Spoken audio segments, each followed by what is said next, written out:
Next caller ఉన్నారు film Nagar నుంచి రాజు. ఒకసారి కాలర్ దగ్గరికి వెళ్ళే ప్రయత్నం చేద్దాం. రాజు గారు నమస్తే అండి, మీకు వస్తుండండి.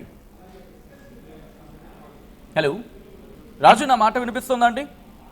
నమస్కారం అండి. ముందుగా మీ ఆర్మీ వారికి గుడ్ ఈవినింగ్ అండి. రైట్, గుడ్ ఈవినింగ్ రాజు గారు. మీకు వస్తున్నా అడగండి రాజు గారు.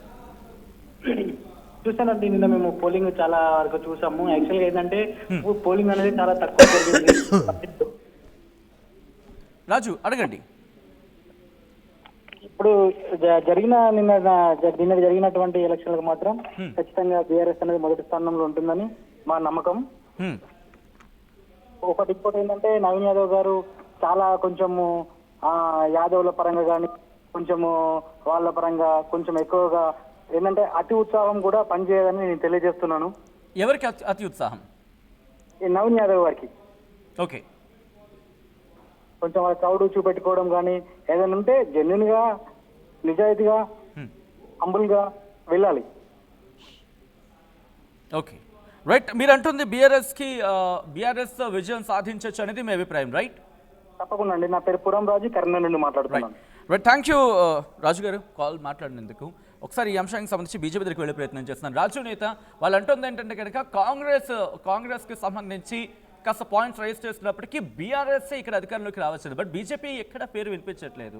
అంటే టైట్ ఫైట్ ఇవ్వలేకపోయారా, లేకపోతే will you accept some what ఒక ఫెయిల్యూర్ అనే మాట? ఆఫ్ కోర్స్ అది అంతగా కాకపోవచ్చు, బట్ ఆ ఓట్ని చేర్చడంలో కీలక పాత్ర పోషించింది బీజేపీ అనే వర్షన్ కూడా వినిపిస్తోంది. సార్ నేనేమంటున్నా, ఇల్లు అల్కంగానే పండుగ కాదు కదా. ఓకే, ఇప్పుడు ఎగ్జిట్ పోల్స్ రాగానే మొత్తం ఏదో జరిగిపోయినట్టు వాళ్ళే గెలిచినట్టు చేస్తే అది కాదు కదా. ఈరోజు మేము చాలా పూర్తి విశ్వాసం నమ్మకంతో ఉన్నాము. ఒకటి, రెండోది ఏంటి, భారతీయ జనతా పార్టీ ప్రజలకు సేవ చేయడం కోసం అభివృద్ధి మంత్రంగా ఈ రోజు అక్కడ పనిచేసింది.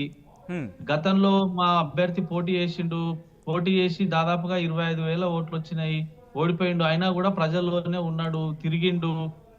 మా కేంద్ర మంత్రి కిషన్ రెడ్డి గారు ఆయన పార్లమెంట్ పరిధిలో ఉన్నటువంటి జూబ్లీస్ నియోజకవర్గానికి లక్షల కోట్ల రూపాయలు అక్కడికి తీసుకొచ్చిండు, అభివృద్ధి చేసిండు. మీరు కావాలంటే మీరు కూడా గ్రౌండ్ రిపోర్ట్ చేసిర్రు. మేము ఎన్నికల సందర్భంలో ప్రచారంలో ఉన్నప్పుడు మీరు కూడా చాలా సార్లు వచ్చిర్రు. అక్కడ జూబ్లీస్ నియోజకవర్గంలో కమ్యూనిటీ హాల్స్ డెవలప్ చేయడం అయితేనేది, పార్కులు డెవలప్ చేయడం అయితేనేది, రోడ్ల నిర్మాణం అయితేనేది, పేదలకు. సారీ ఫర్ ది ఇంటరప్షన్ రాజు నేత గారు. అంటే అఫ్ కోర్స్ మీరు చేసి ఉండొచ్చు కాక, లేక ప్రజలు చూసి ఉండొచ్చు కాక, కానీ వినిపిస్తున్న మాట ఏంటంటే బీఆర్ఎస్ వర్సెస్ కాంగ్రెస్ అనే మాట ఎక్కువ వినిపిస్తుంది. ఎక్కడ కూడా అంటారండి. నేను ఇప్పుడు ఏమంటా అంటే బీఆర్ఎస్ పార్టీ కాంగ్రెస్ పార్టీ అనేది తుఫాను కొట్టుకుపోయినాయి, రేపు కనపడవని అంటున్నాను నేను. మరి నేను కూడా అదే అంటున్నా కదా. ఇప్పుడు వాళ్ళు రేపు గతంలో పార్లమెంట్ ఎన్నికల్లో టీఆర్ఎస్ పార్టీ ఎట్లా కొట్టుకోపోయిందో చూసిరు కదా. 0కి ఎట్లా వచ్చింది, 8 స్థానాలు బీజేపీకి ఎట్లా వచ్చినాయి. మరి పార్లమెంట్ ఎన్నికల్లో, అసెంబ్లీ ఎన్నికల్లో మాకు 8 సీట్లు ఎట్లా వచ్చినాయి, జిహెచ్ఎంసీ ఎన్నికల్లో 48 సీట్లు ఎట్లా వచ్చినాయి ఈడ మాకు. ఎమ్మెల్సీ మొన్న జరిగిన ఎమ్మెల్సీ ఎన్నికల్లో గ్రాడ్యుయేట్ ఎమ్మెల్సీ గెలిచినాము, టీచర్స్ ఎమ్మెల్సీ గెలిచినాం కదా మేము. చోటు చేసుకోబోతుంది అంటారు. 100% మాకు ఇప్పటికే మొన్న జరిగిన అసెంబ్లీ ఎన్నికల్లో మాకు దాదాపు 35% పైగా ఓట్ షేరింగ్ తెలంగాణ రాష్ట్రంలో బీజేపీకి వచ్చింది. మాకు పూర్తి విశ్వాసం నమ్మకం ఉంది. ఎక్కడ ఉప ఎన్నిక జరిగినా కూడా తప్పకుండా భారతీయ జనతా పార్టీ గెలుస్తుంది. రెండోది ఏంటంటే మేము ఇతర పార్టీల లెక్క డబ్బులు పంచడం గాని, చీరలు పంచడం గాని, లేకపోతే మద్యాన్ని పంపిణీ చేయడం గాని, బిర్యానీలు ఇవ్వడం గాని అలాంటివి ఎక్కడ కూడా చేసేటువంటి పార్టీ భారతీయ జనతా పార్టీ కాదు. మేము కేవలం కంటిన్యూ చేద్దాం. సారీ ఫర్ ది ఇంటరప్షన్ రాజు నేత. మనకు ఇంకా కాలర్ ఉన్నారు, కాలర్ తో మాట్లాడదాం. తర్వాత ఇదే అంశానికి సంబంధించి కంటిన్యూ చేద్దాం. సంజయ్ కరీంనగర్ నుంచి. సంజయ్, మీ ప్రశ్న అడగండి. సార్, ఇప్పుడు ఈ ఉప ఎన్నికలకు డబ్బులు వంచుడు సిస్టమ్ అని తెచ్చిందే టిఆర్ఎస్ పార్టీ, బీఆర్ఎస్ పార్టీ. వీళ్ళు డబ్బులు వచ్చుడు ఈ సిస్టమ్ హుజరాబాద్ నుంచి కావచ్చు, దుబ్బాక నుంచి కావచ్చు, మునుగోడు నుంచి కావచ్చు, మొత్తం ఈ డబ్బులు వంచుడు సిస్టమ్ స్టార్ట్ చేసిందే వాళ్ళు. ఇది చేసి ఇట్లాంటి వ్యవస్థను, అంటే ఉన్న వ్యవస్థను నాశనం చేసిందే టిఆర్ఎస్ పార్టీ. వీళ్ళు మళ్ళీ కాంగ్రెస్ పార్టీని, ఇంకో పార్టీని నిందించడం తప్పు. నవీన్ యాదవ్ కూడా 100% అక్కడ గెలుస్తుండు. ఉన్నటువంటి బీసీ వాళ్ళు, మీ ఆర్టీవీ సర్వేలో కూడా నిన్న రవిప్రకాష్ గారు కూడా కాంగ్రెస్ పార్టీ విజయం సాధిస్తుందని చెప్పడం జరిగింది. 100% కాంగ్రెస్ విజయం సాధిస్తుంది. కాకపోతే వాళ్ళ ఆచారం వాళ్ళకి ఇంకా వాళ్ళు ఆ అధికార మదం నుంచి వాళ్ళు దిగట్లేదు. ఎందుకంటే కేటీఆర్ కూడా ఆ అహం ఆ ప్రౌడ్నెస్ పోగొట్టుకొని ప్రజలలో పోయి కార్యకర్తలను పట్టించుకొని మేము ఎందుకు పోయినాం ఇంకనన్నా వాళ్ళు ఆ వాళ్ళ లోపల నుంచి అంటే వాళ్ళ ప్రౌడ్నెస్ పోగొట్టుకొని కార్యకర్తలకు ఒక మంచి ఉద్దేశంతో పోతే వాళ్ళు సక్సెస్ అవుతారు తప్ప ఇంకా అదే ప్రౌడ్ నుంచి పోయి మేమే గెలుస్తున్నాం మాదే మీరు sorry for the interruption. Me straight question నేను తెలుసుకోవచ్చా? సార్ ఏం లేదు, ఇప్పుడు మీకు స్టేట్ క్వశ్చన్ అంటే డబ్బులు పంచుడు స్టార్ట్ చేసిందే వాళ్ళు.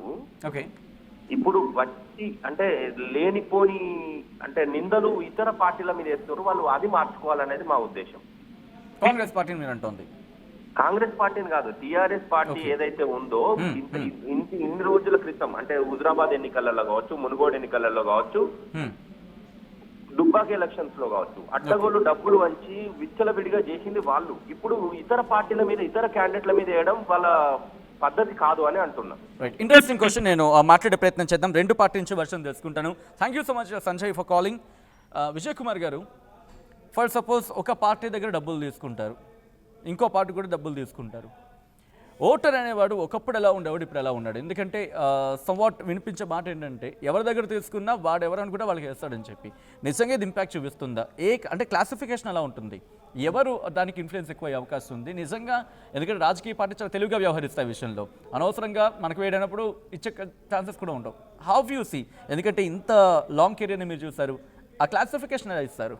అంటే డబ్బులది కొంత ప్రభావం ఉంటుంది, మొత్తం ప్రభావం ఉండదు. ప్రతి ఓటరు డబ్బు తీసుకొని కూడా తీసుకున్న వాళ్ళకే వేస్తాడు అనేది కొంత పర్సంటేజ్ ఉంటుంది తప్ప మిగతా అంతా వాళ్ళు తీసుకున్న దేనికి వేయాలనుకున్నాలో దానికే వేసేటువంటిది ఉంటుంది. మనకు అనేక ఎగ్జాంపుల్స్ ఉన్నాయి. కాకపోతే రాజకీయ పార్టీలు ఇవ్వకపోతే అసలు ఇవ్వలేదనుకో, ఇచ్చినట్టు ఒక పార్టీ ఇచ్చి ఒక పార్టీ ఇవ్వకపోతే ఇచ్చిన పార్టీకి మొగ్గుతారు ఎక్కువ. అక్కడ నిజాయితీ చూపిస్తున్నట్టు కనిపించింది మనకు విశ్లేషణలో చూసినా ఏది చూసినా. ఒక పార్టీ ఇచ్చి ఒక పార్టీ ఇవ్వకపోతే ఇంకా పూర్వం ఉండే ఒక పార్టీ ఇచ్చినా ఇంకో పార్టీ నిజాయితీగా తను అనుకున్న సిద్ధాంతానికి కట్టుబడి ఉన్నటువంటి దానికి ఓటేసేటువంటి ప్రజలు అప్పుడు ఉండే. ప్రజలు కూడా ఏమైందంటే ఒకవేళ డబ్బు ఉంది, డబ్బు ఇస్తున్నారు, ఓ పార్టీ ఇచ్చి ఓ పార్టీ ఇవ్వకపోతే మాత్రం ఇచ్చేటువంటి పార్టీకి మొగ్గే అటువంటి అవకాశాలే ఎక్కువగా ఉంటాయి. అందులో ఉండేది ఇద్దరు ఇచ్చిన తర్వాత ఇద్దరు అన్ని పార్టీలు ఇచ్చాయి అనుకోండి, అప్పుడు పర్సంటేజ్ చాలా తక్కువ ఉంటుంది. తీసుకొని వాళ్ళు కావాల్సిన గవర్నమెంట్ అంతే అందులో కూడా ప్రభుత్వ వ్యతిరేకత వీళ్ళకి నచ్చలేదు అనుకోండి, మీరు ఎన్ని డబ్బులు ఇచ్చినా వర్కౌట్ కాదు. అది కూడా చూసినాం. డబ్బులు ఏంది కొన్ని సందర్భాల్లో మాత్రమే కొంత వర్కౌట్ అయ్యే అవకాశం ఉంటుంది తప్ప అన్ని సందర్భాల్లో ఈ డబ్బులు వర్కౌట్ కావు ఏ ఎలక్షన్కైనా. ఇక సహసిద్ధంగా అన్ని పార్టీలు ఏంటంటే ఇస్తున్నాయి, డబ్బులు ఇస్తూ పోతున్నాయి కాబట్టి అంతే. ఒకడిచ్చి ఒకడు ఇవ్వకపోతే మరింత దారుణంగా ఉంటుంది పరిస్థితి మాత్రం, దారుణమైన పరిస్థితి. అందుకే ఈ ఇచ్చేటువంటి సిచ్యువేషన్ కనిపిస్తుంది. అన్ని పార్టీలు ఇస్తున్నాయి. ఇంత సందర్భంలో కూడా నిన్న బీజేపీ వాళ్ళు కూడా ఒక 500 ఇచ్చిర్రు అనే మాట వచ్చినటువంటిది ఉంది అన్ని పార్టీలు. నేను అనుకున్నాను మీరు ఆ క్వశ్చన్ ఎత్తినప్పుడే రాజునేత రియాక్ట్ అవుతానని చెప్పి రియాక్షన్ తీసుకున్నా. బట్ ఇంకొక కాలర్ సురారెడ్డి మిర్యాలగూడ నుంచి. సురారెడ్డి గారు, మీ ప్రశ్న ఏంటండి? సార్ నమస్తే అండి. నమస్తే అండి, మీ ప్రశ్న? సార్ ప్యానల్ చూసిన వారందరూ కూడా నమస్తే. మా ప్రశ్న ఏం లేదు సార్. హలో చెప్పండి సురారెడ్డి గారు. సార్ ఈ ఎగ్జిట్ పోల్స్ నమ్మి మనం ప్రజెంట్ గా జనాలందరినీ కూడా ఎక్సైట్మెంట్ కు గురి చేయడం అనేది కూడా కరెక్ట్ కాదు సార్. ఎవరు మీడియా కానీ ఇటు ఛానల్లో కూర్చున్న వాళ్ళందరూ కూడా మనం ప్రజా సమస్యల మీదనే మాట్లాడాలి కదా సార్. ఎవరైనా ప్రజా సమస్యల మీద మాత్రం ఎవరు మాట్లాడతలేరు. అసలు మన ఈ డబ్బులు పంచుడు కార్యక్రమం అనేది ఓపెన్ గా మాట్లాడటం కూడా కరెక్ట్ కాదు కదా సార్. ఇప్పుడు ఓటర్ తీసుకున్నాడో లేదా అనేది మనం తెలియదు కదా. సురారెడ్డి గారు, సారీ, మీ స్ట్రైట్ క్వశ్చన్ తెలుసుకోవచ్చు నేను, ఎందుకంటే చాలా క్వశ్చన్స్ ఇక్కడ ఇన్ బిల్డింగ్ ఉన్నాయి కాబట్టి ఒకసారి స్ట్రైట్ క్వశ్చన్ మీరు అడుగుతారా? క్వశ్చన్ ఏమలేదు సార్, అనేది డబ్బుల విషయం ఈ వీటిలో మాట్లాడటం కరెక్ట్ కాదు కదా సార్. అదే మా క్వశ్చన్ ఏంటంటే ఈ డబ్బుల విషయం, ఓటర్ డబ్బుల విషయం మాట్లాడుతున్నారు కదా అందరూ. రైట్, యా మాట్లాడదు దీని గురించి. సురేష్ గారు, థ్యాంక్స్ ఫర్ కాలింగ్. ఇక్కడ అడుగుతున్న క్వశ్చన్లోనే ఆన్సర్ కూడా ఉంది. ఎందుకు డబ్బుల కోసం మాట్లాడుతున్నారంటే డబ్బుల విషయం కూడా ఇది ఇంపాక్ట్ చూపిస్తోంది. ఒక ఓటర్ అనేవాడు ఇన్ఫ్లుయెన్స్ అయితే ఎలా ఉంటుంది, ఎవరు ఇన్ఫ్లుయెన్స్ అయ్యే అవకాశం ఉంది, రాజకీయ పార్టీలు ఎందుకు ఇన్ఫ్లుయెన్స్ చేసే ప్రయత్నం చేస్తున్నాయి, ఇది ఒక దురాచారం అయినప్పటికీ ఇది ఒక ఆచారం అయిపోతుంది. అందరూ ఖండిస్తున్న మాటే, కానీ ఇది తరతరాలుగా జరుగుతూ వస్తోంది కదా, ఇప్పటికీ జరుగుతోంది కదా, గ్రౌండ్లో మాట్లాడుతున్న మాటలు కదా, మనం డిస్కషన్ చేస్తుంది అదే. అసలైన తొలి వెలుగు. ఫాలో వాట్సాప్ @తొలి వెలుగు అఫీషియల్.